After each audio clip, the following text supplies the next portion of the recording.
Hey, it's Corey again with Freedom Investing Group, and I'm going to do a follow-up video on syndications and some things you would want to think about if you're considering investing in one from the passive side.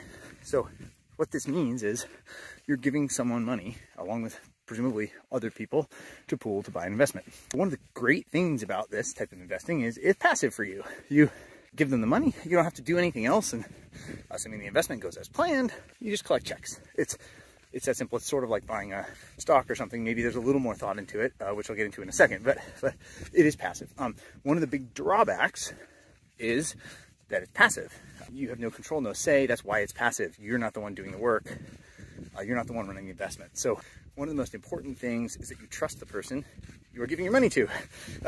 Trust that they know what they're doing. Trust that they are upstanding individuals that aren't going to just run off with your money. Ultimately, that's really what you're investing in, is, as well as a property, is someone else to run this deal for you. So that's thing number one. Do research on who they are, talk to them, ask for other deals they've done and see the performance on those. These are all things you can do to gain a level of comfort with someone that you're going to trust with your hard-earned money. So that's the most important thing. There's a whole bunch of books on syndication, but there's one specifically that's written for the passive investor, published by Bigger Pockets. It's by Brian Burke. I forget the name. So you might check that out if you're considering and you want to learn more. Other things to consider, pros and cons. So real estate's sweet, it's recession resistant, right? Because especially if you're affordable housing like we are, then if the economy tanks, then affordable housing goes in more demand, and if the economy goes up, housing prices go up, and people still need affordable housing. So it's pretty good recession resistant. It's also inflation resistant because rents tend to track with inflation at least. So if there's a bunch of inflation, presumably rents would go up, the income would come up, the value would come up with it, and you would actually, the fact that you're leveraged, you would actually beat inflation on your return. So it's great that way. It's great in that the person running the deal has control. So they can force appreciation if they can increase the income of the property. They can generate a bunch of wealth for everybody that way. So there's a whole bunch of really good reasons why real estate's great to invest in, and syndication is a great way to get into it if you don't want to have to do all the work yourself, or you don't have time to. You have the money but not the time.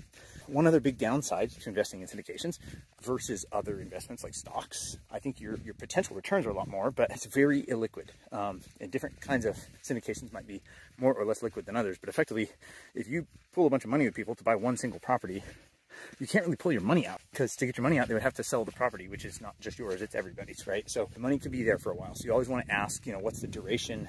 Is there a plan to sell it? Is there a plan to refinance it? Is it just to hang on to it and let it cash flow forever? What is it? And are you comfortable with that duration of your money being tied up there? Hopefully with checks coming in, but it's hard to reverse it once you're in. The other thing is you want to make sure that the money you put in is money you're not going to need. Like if you're sitting there scratching your head like, well, maybe we want to buy a house. This was actually a real scenario with a buddy of mine who was thinking of investing with us. Maybe he wants to buy a house, maybe he doesn't. No, I want to invest in mobile home parks. He was just really unsure, and I was like, I don't want your money there. That you should not do this, because it was clear that he was uncertain with what he wanted to do with that money and whether he was going to need it for something else. So if it's your emergency fund, don't put it in a syndication. If it's something you want to use for something else, don't put it in a syndication. But if you've got a lot of cash sitting on the side, you want to make a return, it's something good to consider. If you've got maybe a huge stock portfolio and you want to diversify, something to consider, right? There's a lot of good reasons. One other, I guess, good benefit of the taxes. There's a pretty sweet tax benefit, which starts to phase out after this year, but it's still there. It's still sweet. It's this bonus depreciation thing. So everyone can kind of write off all of the depreciable assets that are 15 years and less. Don't worry about that.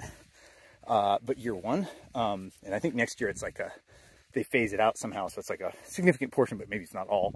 But anyway, all that means to you is you could, if you're getting into a syndication where they plan to do a cost segregation and use the bonus depreciation, you could have a large loss your first year on your tax return. It's a passive loss, so it might not necessarily offset your W-2 income, but it does mean that either the passive income from that syndication or any other passive income you might have could be tax-free for a really long time. So it's a pretty sweet tax benefit as well. And if you happen to be like a real estate agent or you're a real estate professional, then you can actually use it to offset your W-2 income, and then it's a huge return year one just from the taxes. So anyway, there's a lot of cool stuff like that. Those are some of the things to think about. Make sure you trust the person. Make sure you don't need the money for anything else. Do your research and have fun. One other thing I thought of real quick is if you're investing in syndication versus say an index fund, and it's a syndication and not a real estate fund or something. One other large drawback to consider is that you're not really diversified. To some extent you might be. If it's multifamily housing, you have a lot of tenants, right? Like if one person leaves, it's fine. You still have most of your tenants and you can replace them and your income's good, but it's one investment and things can and do go wrong sometimes with investments. So it's just something to consider, that it is a risk. It goes back to more trusting the person and trusting the asset class that you're in.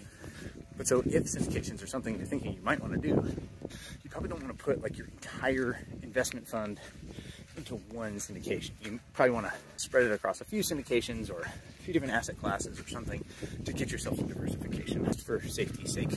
One other drawback, you can go and put 10 bucks in an index fund, but if you're investing in syndications, most of them have minimums. A lot of people are 100,000. I've seen some 50,000s. With our 506Bs, we've done 25,000, which is actually kind of low, but you do need a sizable chunk of money to get into one of these things. But if you can, it makes sense, and you have the funds, you trust the person, the returns are great. Cheers.